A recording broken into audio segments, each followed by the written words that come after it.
আমরা সরকারকে বলবো, বাংলাদেশে মুজিব সংগঠন, মুজিব সংবিধানের পাহারাদার হবেন না, জনগণের সংবিধানের পাহারাদার হন। স্বরাষ্ট্রমন্ত্রী আপনার গাড়িতে করে সীমান্ত দিয়ে মাদক ঢুকছে, সংসদে আপনি আইন পাস করাচ্ছেন যে তাদেরকে মৃত্যুদণ্ড বাংলাদেশে সর্বোচ্চ সাজা করা হয়েছে।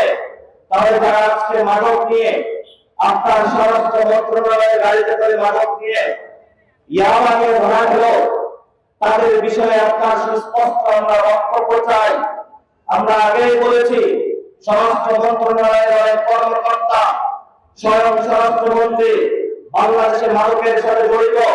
যদি জড়িত না হয়, স্বরাষ্ট্র মন্ত্রণালয়ের টিকেট এবং গাড়ি ব্যবহার করে কিভাবে হলো কক্সবাজার দিয়ে বাংলাদেশে ইয়াবা ঢুকে, সেই প্রশ্ন আমরা তাদের কাছে রেখে দিতে চাই।